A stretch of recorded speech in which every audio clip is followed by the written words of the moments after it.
close your eyes and imagine something simple. A letter. Perhaps it's sitting on a table somewhere, with your address written carefully across the front. That little envelope knows exactly where to go. Somehow, it will find its way through cities and countries, across oceans and mountains, right to your door. Have you ever wondered how that works? How a small piece of paper can travel thousands of miles and arrive at exactly the right place? Tonight, we're going to explore something quietly magical, something so ordinary that we barely notice it, yet so extraordinary that it connects every corner of our world. We're going to talk about postcodes, addresses, and the invisible grid that wraps around our entire planet. This is a story about organization, about humans working together across borders and languages to create order from chaos. It's a story that began more than 100 years ago, and it touches your life every single day. This library grows with its visitors. If you enjoy these sleepy journeys, subscribing helps us grow and guides other sleepless travelers here. But for now, all you need to do is relax, settle in, get comfortable, and let's begin our gentle journey into the logic of postcodes. Take a deep breath, and let's discover together how the world learned to find itself. Long ago, sending a letter was an adventure filled with uncertainty. Imagine living in the year 1840. You write a letter to your cousin in another country. You take it to your local post office, pay some money, and hope for the best. Your letter begins its journey, but here's where things get complicated. When it reaches the border of your country, it stops. The postal workers there don't quite know what to do with it. They might send it back. They might charge extra money that your cousin will have to pay. They might hold it for weeks, trying to figure out the rules. Every country had its own postal system, its own rules, its own prices. It was like having 50 different languages. But for mail, a letter traveling from France to Germany to Switzerland might need 3 different payments, 3 different sets of stamps, 3 different approvals. Sometimes letters got lost in this confusion. Sometimes they never arrived at all. This made people frustrated. Business owners couldn't reliably send contracts. Families couldn't stay in touch across borders. The world was growing smaller with trains and steamships, but somehow, sending a simple letter remained impossibly complicated. Then, in 1874, something remarkable happened in the beautiful city of Bern, Switzerland. Representatives from 22 countries gathered together. They came from places as different as the United States and Egypt, from Belgium and Britain, from Italy and Hungary. These people had one shared dream: to make sending letters simple, no matter where in the world they needed to go. They met in elegant rooms and talked for days. They discussed prices and routes, stamps and delivery times, and slowly, carefully, they created something that had never existed before. A single set of rules that everyone would follow. They called it the Treaty of Bern, and it created the General Postal Union, which soon became the Universal Postal Union. Universal means everywhere, for everyone. One system for the entire world. Think about how bold this was. Countries that sometimes disagreed about many things all agreed on this. Mail should flow freely. A letter from Tokyo should reach Paris. A package from Brazil should arrive in Norway, and the person sending it shouldn't need to understand 20 different postal systems to make it happen. The agreement they made was elegant in its simplicity.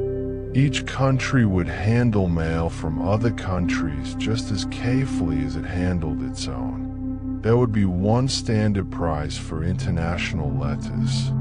Stamps from your home country would be valid for sending mail anywhere in the world. Countries would help each other, sharing the work of moving mail across borders.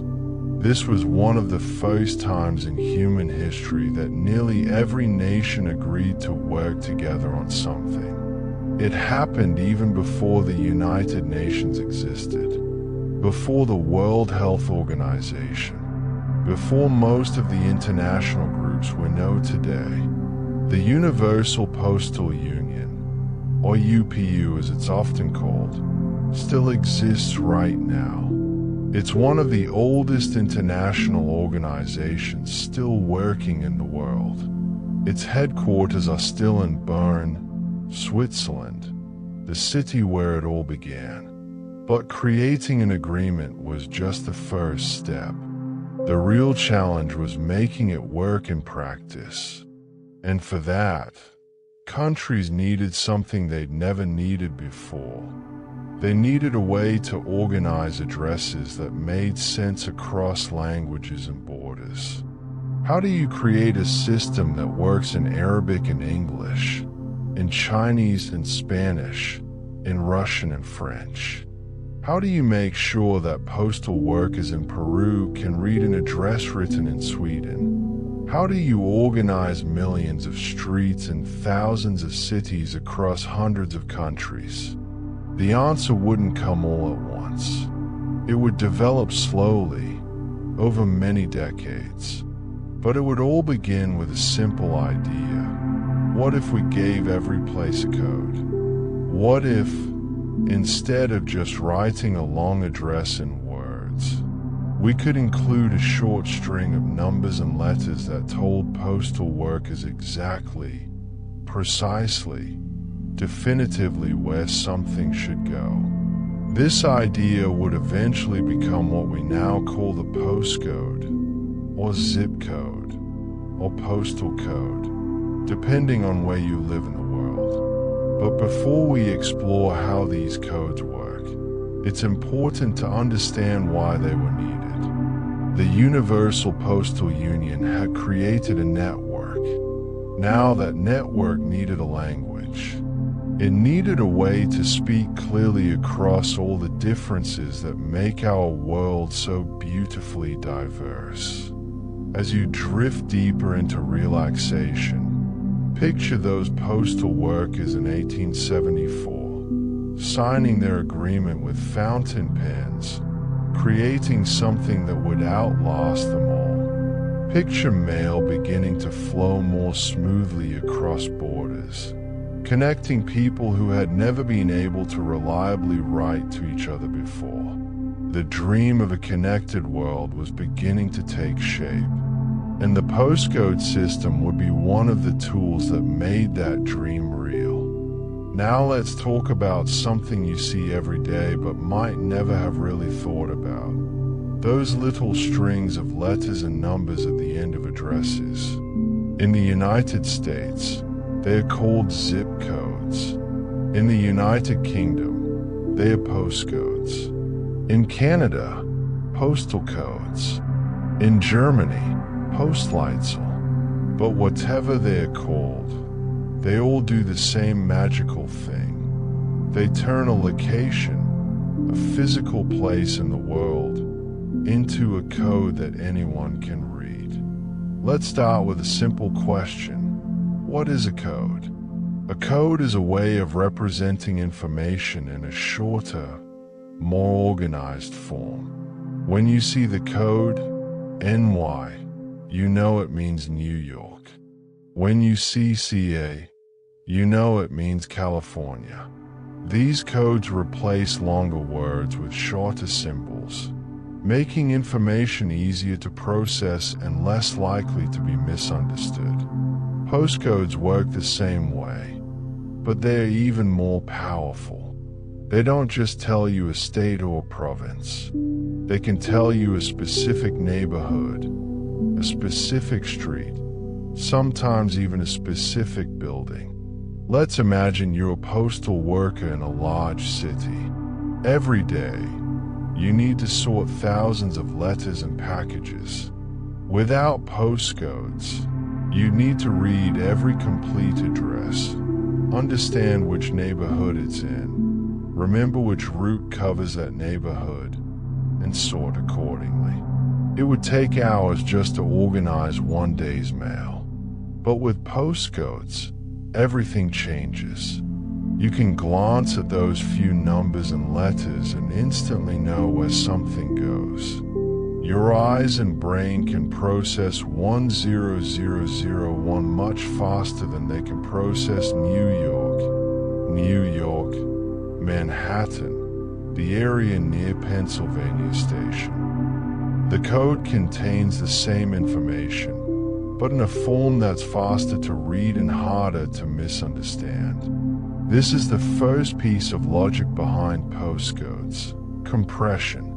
They compress location information into a smaller, more efficient form. But there's more to it than just making things shorter.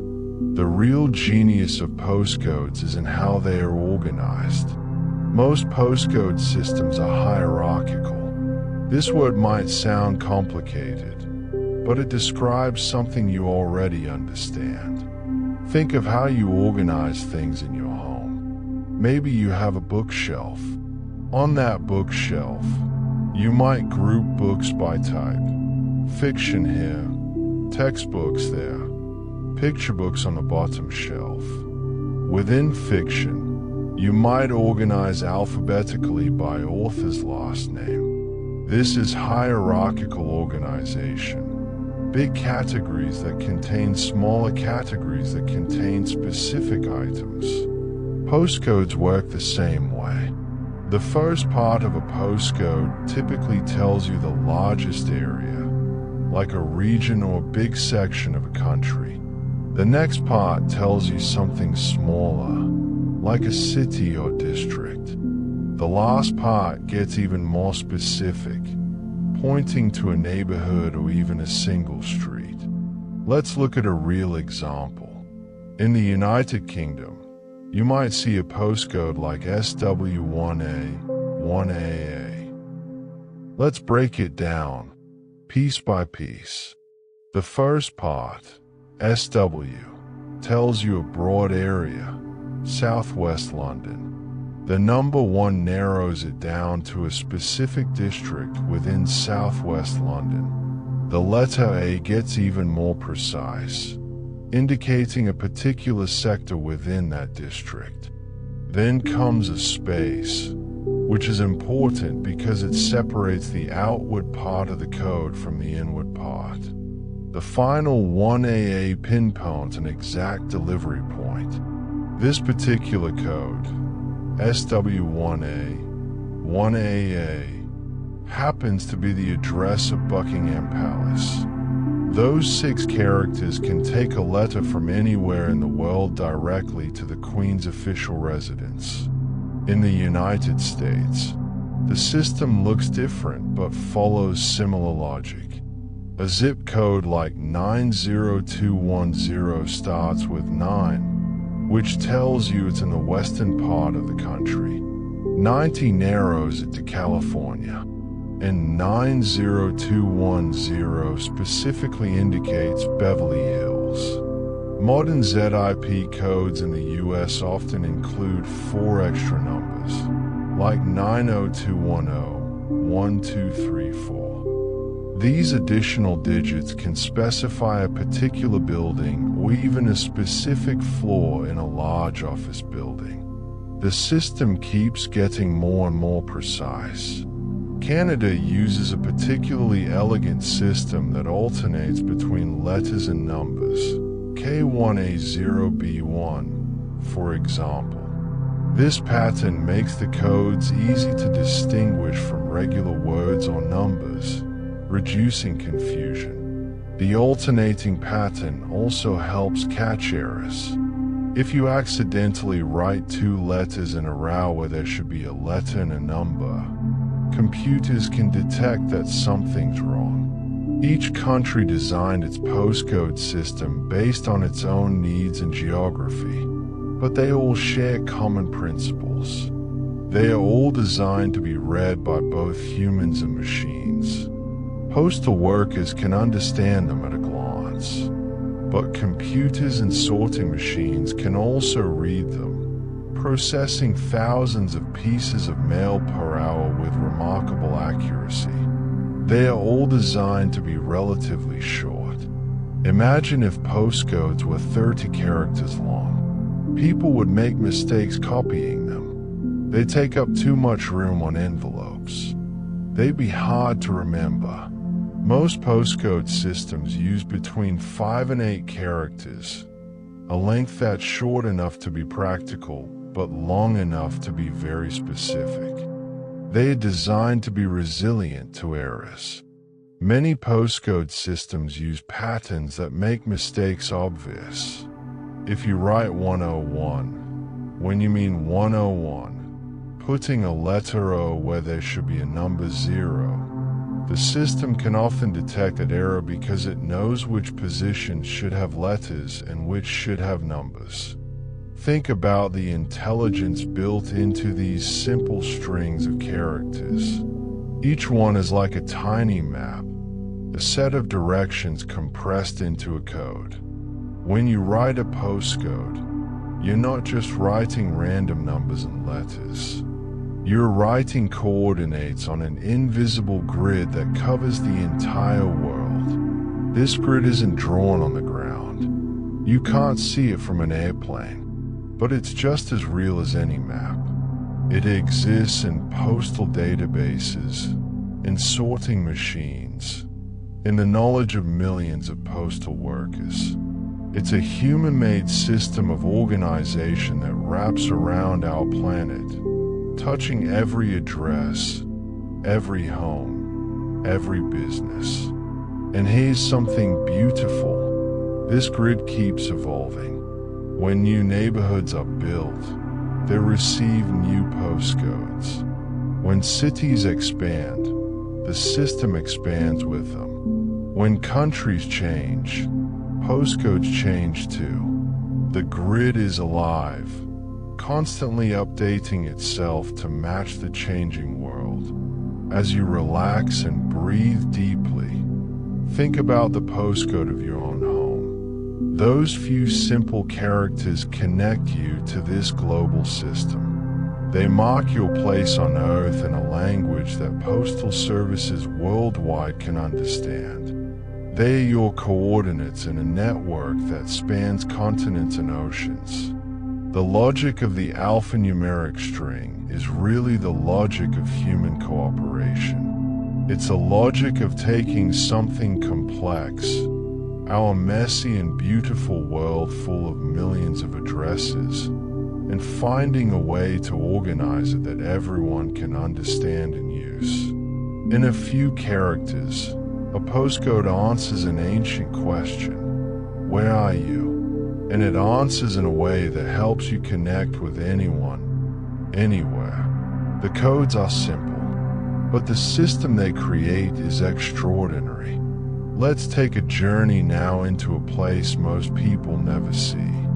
A place where the magic of postcodes comes alive in the most spectacular way. Let's visit a modern mail sorting facility. Picture a building the size of several football fields. Inside, the lights are bright and steady. The air hums with quiet, constant motion. And everywhere, there are letters and packages, flowing like a river through carefully designed channels. This is where your mail goes after you drop it in a mailbox. This is where the codes you write get read, understood, and acted upon. Take a deep breath and imagine standing at the entrance of this facility. You're watching the mail arrive, truckload after truckload. bins full of envelopes and parcels of every size and shape. There are birthday cards and business letters, bills and postcards, packages containing gifts and documents and treasures. All of this mail is mixed together. Letters from one neighborhood sit next to packages going halfway around the world. Nothing is organized yet. It's beautiful chaos, and it all needs to be sorted. In the old days, before postcodes and machines, this sorting was done entirely by hand. Postal workers would stand at long tables covered with slots and cubby holes. They would pick up each piece of mail, read the address, and place it in the right slot based on where it needed to go. A good postal worker could memorize hundreds of routes and addresses. They knew their city like the back of their hand. This work required patience, focus, and an excellent memory. It was slow but reliable. A skilled postal worker might sort a few hundred pieces of mail in an hour. But as cities grew and mail volume increased, hand sorting couldn't keep up. The world was sending more letters, more packages. People expected faster delivery. Something had to change. Enter the sorting machine. Let your mind relax as we explore how these remarkable devices work. Modern sorting machines can process tens of thousands of pieces of mail every hour. They are tall, complex arrangements of conveyor belts, cameras, lasers, and sorting bins. But the principle behind them is actually quite simple, and it all depends on postcodes. Here's how it works. When a letter enters the machine, it first passes under a bright light. Cameras take a picture of the envelope, capturing the address you've written. This happens in a fraction of a second, faster than you could blink. The image goes to a computer that has been trained to read handwriting and printed text. This computer looks at your address and finds the postcode. Remember, the postcode is the most important part because it contains all the routing information in a compact, clear form. Once the computer reads the postcode, it makes a decision. It knows that this particular code means the letter should go to a specific area, a specific route, maybe even a specific postal carrier's bag. The computer tells the machine where to send this letter. The letter continues along the conveyor belt until it reaches the right moment. Then, in one quick motion, a small arm pushes it into the correct bin. Swoosh! One letter, sorted. And this happens over and over, thousands of times an hour, with remarkable accuracy. The machine doesn't get tired. It doesn't need to remember hundreds of routes. It simply reads the code and follows its programming. The postcode has made the machine intelligent enough to do work that once required human memory and judgment. But what happens when the machine can't read a postcode? Maybe someone's handwriting is particularly messy. Maybe the ink is smudged. Maybe someone forgot to include a postcode at all. When this happens, the letter gets directed to a special area where human postal workers take over. These workers have computers that show them the image of the envelope. They look at the address and type in the correct postcode. Then the letter goes back into the system, now properly coded and ready to be sorted. This combination of machines and humans is what makes modern mail processing so effective. The machines handle the routine work at incredible speed. The humans handle the exceptions, the unusual cases, the problems that require judgment and intelligence. Let's pause here and think about what this means. The sorting facility is like a translator. It takes addresses written in many different styles, languages, and formats, and translates them all into the universal language of postcodes. Then it uses those codes to organize mail with mechanical precision. In a way, this building is where the invisible grid becomes visible. You can see the postcodes being read, see the letters flying into their designated bins, see the order emerging from chaos. Breathe slowly and picture the flow. Mail arriving unsorted, cameras reading addresses, computers processing codes, arms pushing letters into bins. And at the end of the line, neat bundles of mail, all going to the same area, ready to be loaded onto trucks and delivered. The facility operates day and night, around the clock. While you sleep, while you dream, mail is being sorted. The grid never stops working. The system never truly rests. And it's not just letters.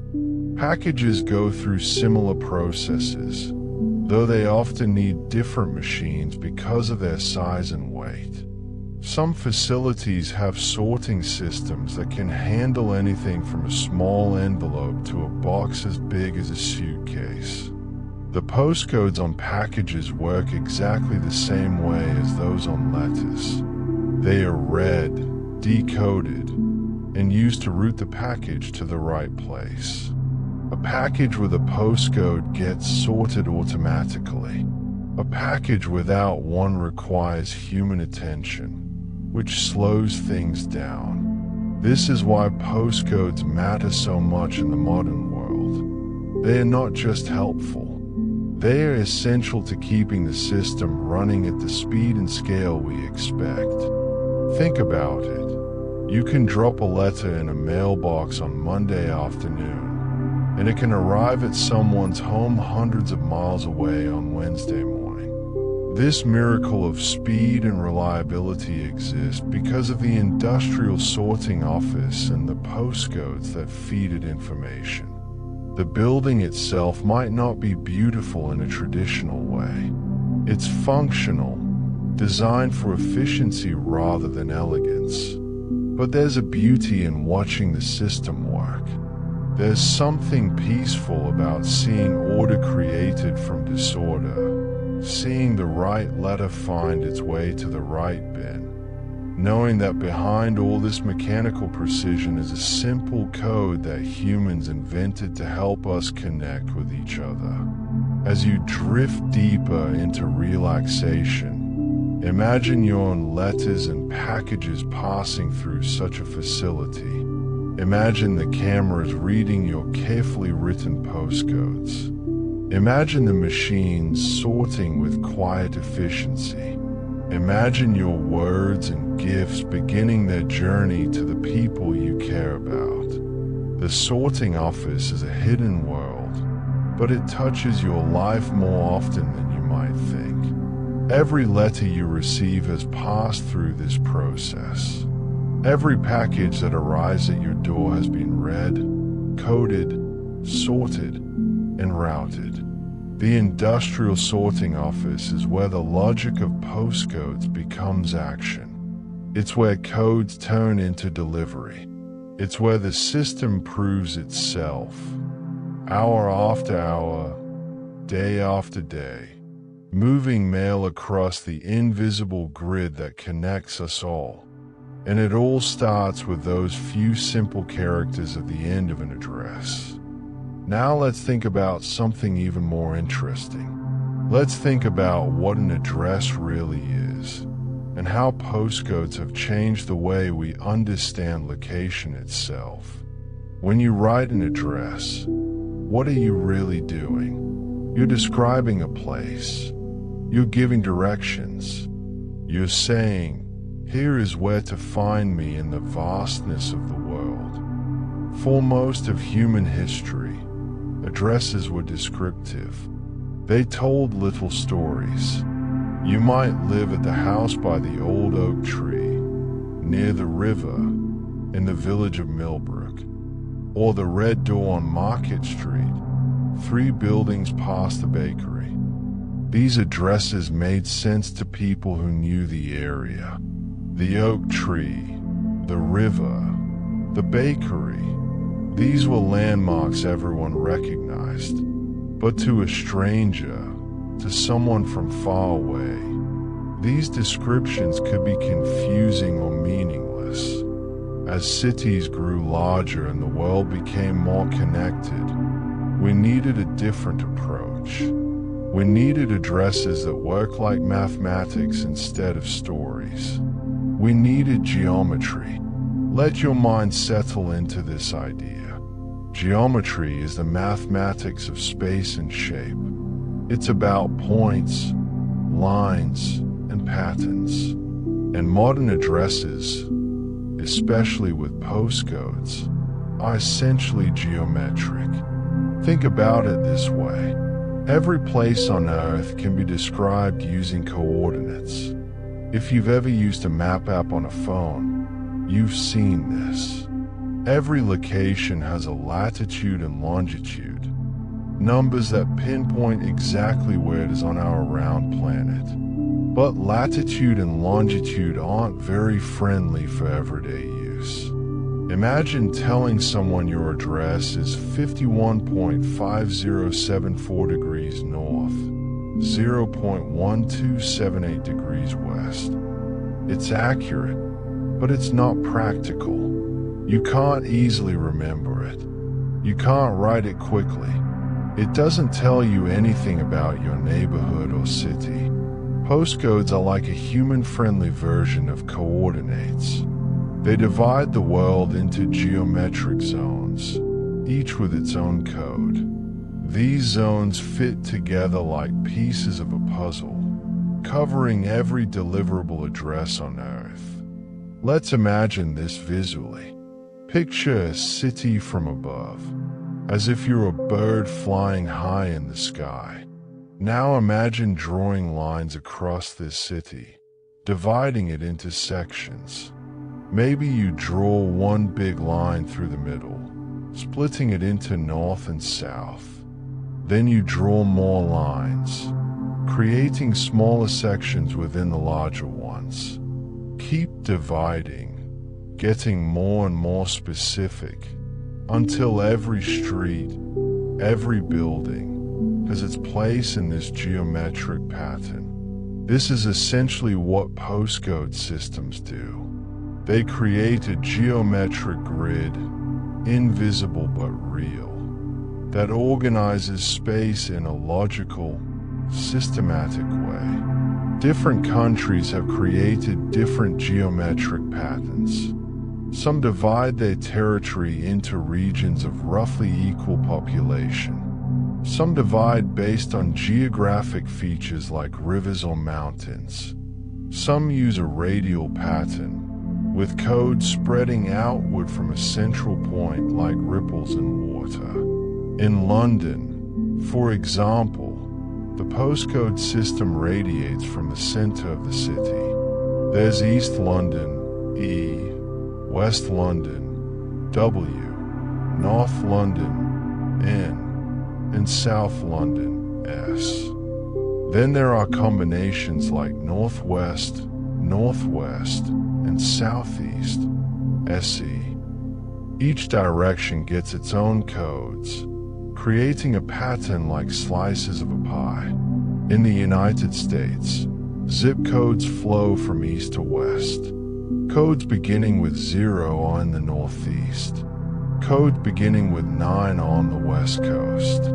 As you travel across the country, the numbers increase in a logical progression. The whole nation is organized numerically from one ocean to the other. This is geometry. This is turning the messy reality of streets and buildings into clean, mathematical order. But here's what makes this really fascinating. The geometry of postcodes doesn't just describe the world as it is. It actually shapes how we think about space and distance. Before postcodes, you might think of your neighborhood in terms of landmarks and familiar places.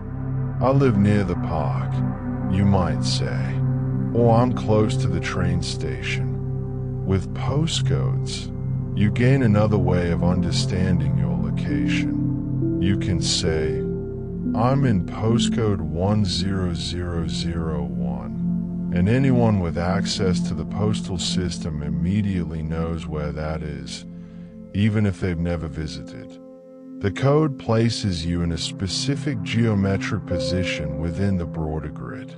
This has practical effects. Businesses use postcodes to understand their customers. If a store notices that most of its orders come from certain postcodes, it knows which geographic areas to focus on. Researchers use postcodes to study patterns in health, education, and economics. Emergency services use postcodes to respond quickly to calls for help. The postcode has become more than just a tool for delivering mail. It's become a way of organizing information about our world. Take a slow, deep breath and consider how this affects you. When you fill out a form online and type in your postcode, you're not just helping with delivery. You're positioning yourself in multiple databases, multiple systems. Your postcode might determine which stores offer delivery to your area, which services are available, even what advertisements you see. The geometry of the modern address is precise in a way that old addresses never were. The house by the oak tree could be ambiguous. There might be several oak trees. The tree might fall down. But M1, 1AA is exact and permanent until the Postal Service decides to change it. This precision has made the world more connected but also more organized, more categorized. We all have our place in the grid now. Every home, every business, every mailbox fits into the geometric pattern. And yet, despite all this organization, the system remains flexible. New postcodes are created when needed. Codes can be reassigned if populations shift. The geometry adapts to the changing world. As you rest and breathe, think about your own address. Think about how it positions you in space, not just physically but within this invisible geometric grid. You exist at the intersection of a street name and a postcode, a point on a map that's also a point in a database, a location that's both your personal home and a coordinate in a global system. The modern address is efficient and impersonal in some ways, but it's also democratizing. It treats every location as equally valid, equally findable. Whether you live in a mansion or a small apartment, in a busy city or a quiet village, you have a postcode. You have coordinates in the grid. The geometry of postcodes has given us a new language for describing where we are. It's a language of numbers and letters, of zones and subdivisions, of hierarchy and precision. And like all languages, it connects us. It helps us find each other across the geometric patterns we've drawn across our world. Let's travel now to a place where the postcode system faces its greatest challenge. Let's go to a city where millions of people live close together, where buildings stretch high into the sky, where a single street might be home to thousands of addresses. Let's think about the high-density city. Close your eyes and imagine a tall apartment building. 20 floors, maybe 30. On each floor, there are 8 apartments. That's 240 separate homes, all in one building, all sharing the same street address. How does the postal system handle this? How does a letter find its way not just to the right building, but to the right floor, the right door, the right person? This is where postcode systems become truly sophisticated, because in high-density cities, the challenges of delivery multiply. The geometry becomes three-dimensional, the sorting becomes more complex, and the codes need to carry even more information. In some countries, postcodes are so precise that they can identify a single building, or even a single floor of a building. In others, additional numbers and letters are added to addresses to specify apartment numbers and floor levels. Let your breathing slow as we explore how this works. Imagine you live in apartment 15B on the 7th floor of a tall building in Hong Kong. Your building is one of dozens on your street, all similar in appearance. Without a detailed, precise address system, delivering your mail would be nearly impossible. Your postcode does part of the work. It tells the postal system which district of Hong Kong, which neighborhood, which street. But then your full address adds layers of detail. The building number, the floor number, the apartment letter. In cities like Hong Kong, Singapore, Tokyo, and New York, postal workers become experts at reading these complex addresses. They develop mental maps of buildings, knowing which entrance to use, which elevator bank serves which apartments, where the mailboxes are located. The postcode guides them to the right area, and then their knowledge and experience take over. But even in these dense cities, the principle remains the same. The system works from large to small, from general to specific. The postcode gives you the zone. The building number gives you the structure. The apartment number gives you the exact destination. Think about the quiet intelligence of this system. Every piece of information in an address serves a purpose. Nothing is random. Everything is designed to help the letter find its way through layers of complexity.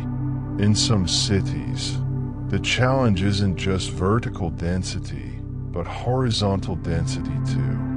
Old European cities like Paris or Rome have streets that wind and curve, neighborhoods that grew organically over centuries rather than being planned on a grid. Buildings might not have logical number sequences. A building numbered 23 might sit next to a building numbered 47, with number 25 somewhere around the corner. Postcodes help bring order to this historical chaos. Even when street numbers don't make intuitive sense, the postcode can group addresses logically, helping postal workers navigate efficiently. Breathe deeply and imagine the postal worker in such a city. They carry bags of mail, each piece already sorted by postcode. They know their route intimately. They've walked these streets hundreds of times. They know which buildings have confusing numbering, which apartments are hard to find, which mailboxes are tucked away in unexpected corners. The postcode has brought them to the right neighborhood, but their experience and familiarity complete the delivery. In high-density cities, there's also the challenge of businesses. A single office building might house 50 different companies, each receiving mail. The postcode identifies the building, but then the suite number or floor number becomes crucial. Some modern buildings have become so complex that they have their own internal postal systems. Mail arrives at a central mailroom, sorted by postcode. Then building staff sort it further by floor and office, creating a mini postal system within the larger one. This is the grid within the grid. The system adapts and scales to meet the needs of density. Let's think about what density means for the geometry we discussed earlier. In a spread out suburban area, a postcode might cover several streets, many houses. Each address has space around it. The postal worker drives from house to house, covering physical distance.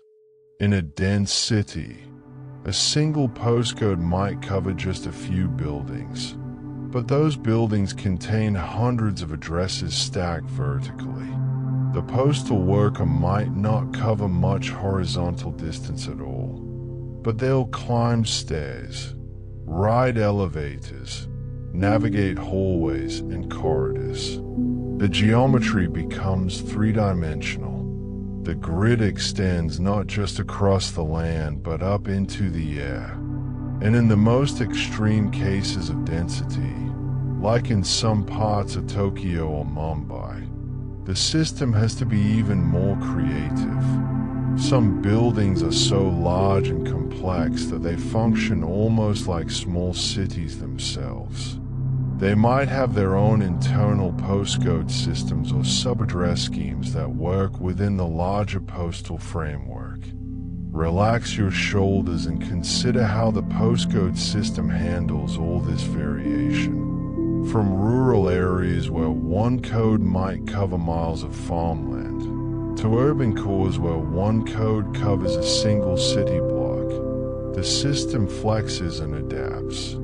The beauty of the postcode is that it's scalable. It can be made as precise or as broad as needed. Rural codes can cover large areas because addresses are spread out and there's less chance of confusion. Urban codes can be incredibly specific because precision is necessary when thousands of people live in close proximity.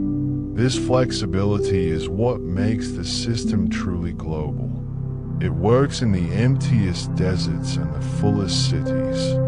It works in ancient towns with medieval streets and in brand new developments with perfectly planned grids. In high-density cities, the postcode also serves another purpose. It helps emergency services. When someone calls for help, the postcode can immediately tell responders which neighborhood, which block, sometimes even which building. In a city of millions, this speed and precision can save lives. The postcode is more than just a tool for delivering mail. It's become part of the infrastructure that makes dense urban living possible. It's part of how we organize human habitation when many people share small spaces. As you settle deeper into comfort, think about the invisible work happening in cities right now. Think about postal workers navigating high-rise buildings, about sorting offices processing hundreds of thousands of addresses, about the quiet machinery that keeps connection flowing even when millions of people are packed together. The high-density city could be a place of confusion and chaos, but the postcode system, combined with human knowledge and dedication, turns it into something navigable, something organized, something that works. Every address can be found. Every letter can be delivered. Even in the densest, most complex cities on Earth, the grid holds. The system functions, and it all depends on those simple codes, those strings of numbers and letters, carrying information through the layers of urban complexity. The high-density city is where the postcode system proves its worth most dramatically. It's where order emerges from the greatest potential for disorder, and it works, day after day, delivery after delivery. Now, as we near the end of our journey, Let's step back and see the whole picture. Let's think about the global rhythm of delivery, the way mail flows around the world in patterns as regular as breathing, as constant as the tides. Every day, somewhere around 600 million pieces of mail are processed globally. Letters, packages, documents, gifts, all moving through the system we've been exploring together. Take a slow, deep breath and imagine this flow.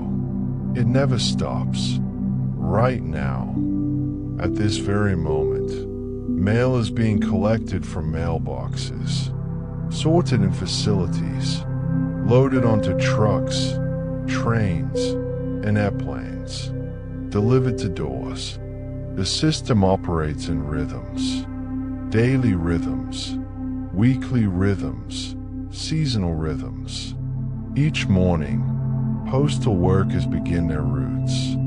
They've already received mail that was sorted overnight.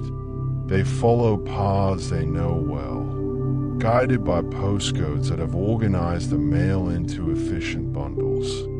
Throughout the day, more mail is collected. It flows to sorting facilities where it will be processed for the next day's delivery. The rhythm continues, like a heartbeat. Some rhythms are weekly.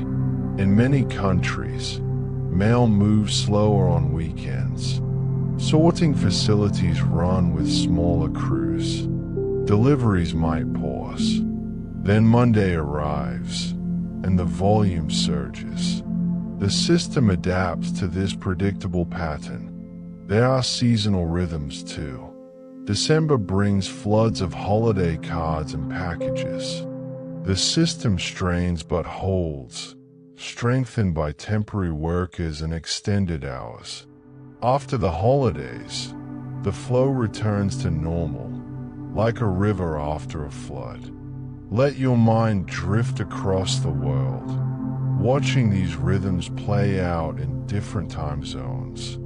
When it's morning in New York, postal workers are beginning their routes. When it's afternoon in London, sorting facilities are processing the day's collection. When it's evening in Tokyo, night shift workers are preparing mail for the next day. The sun never sets on the global postal system. Somewhere, always, mail is moving, and connecting all of this, coordinating these rhythms, is the universal postal union we learned about at the beginning. Remember those delegates who met in Bern in 1874? Their organization still exists, still coordinates, still helps mail flow smoothly between countries. When you send a letter internationally, it passes between postal systems. Your country's system hands it to another country's system. The postcode helps ensure this handoff happens smoothly. Both systems can read the code, understand the destination, and route accordingly. This is cooperation on a massive scale. Countries that disagree about many things still agree on this. Mail will flow. The system will function. Letters will reach their destinations. Breathe slowly and think about what this means. The postal system, guided by postcodes and operated by millions of workers worldwide, is one of the most successful examples of international cooperation in human history. It works across language barriers. A letter written in Spanish can travel to China. A package shipped from Iceland can arrive in New Zealand. The address systems are different, the languages are different, but the underlying logic is the same. Every country has adapted the basic principles to fit its needs, but they've all agreed on the fundamental structure. Addresses work from large to small. Postcodes compress location information. Systems coordinate to move mail across borders. This creates a global rhythm that's both diverse and unified. Each country has its own pattern, its own timing, its own style, but they all connect, all work together, all contribute to the larger flow. Think about the trust required for this system to work.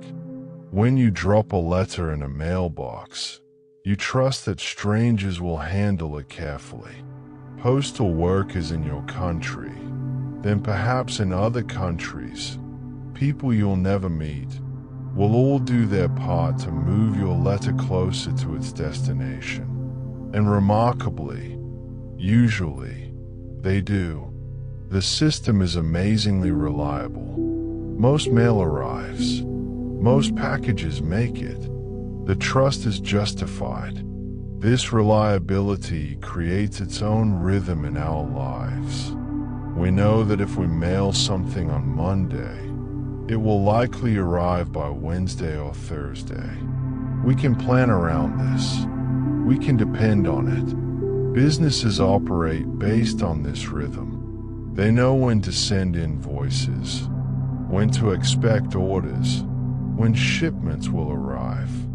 The predictability of the postal system supports commerce, communication, connection. Even in the digital age, even with email and instant messaging, the physical postal system remains vital. Some things must still be delivered physically.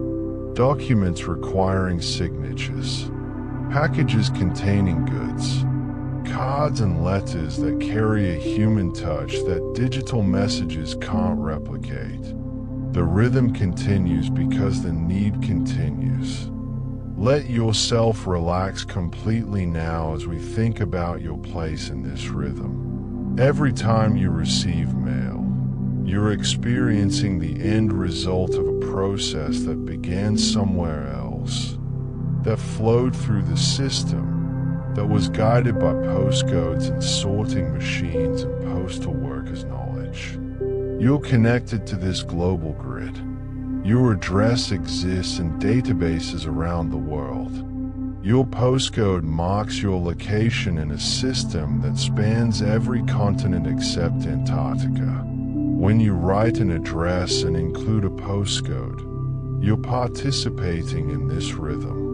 You're sending something into the flow. You're trusting the system to carry it where it needs to go. And the system accepts your trust. It takes your letter and begins the process. Collection, sorting, transportation, delivery. The rhythm continues. As you drift towards sleep, imagine the quiet beauty of this system. Millions of pieces of mail, each finding its own path, each guided by codes and rules and human care. The global grid, invisible but real, connecting addresses across oceans and continents. Think about the workers who make it happen. The postal carriers walking their routes in rain and sun. The sorting facility employees processing mail through the night. The pilots flying cargo planes across time zones. The clerks helping customers at post office counters. All of them are part of the rhythm. All of them keep the system flowing.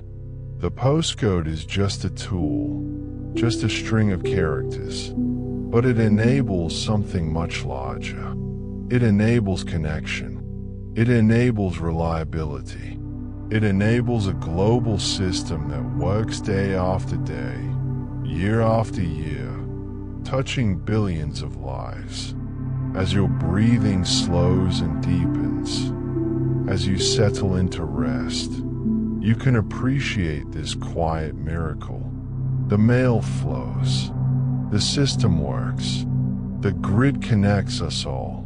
From the Bern Treaty of 1874 to the sorting facilities of today, from the logic of the alphanumeric string to the geometry of modern addresses, from high-density cities to global rhythms of delivery, the postal system endures.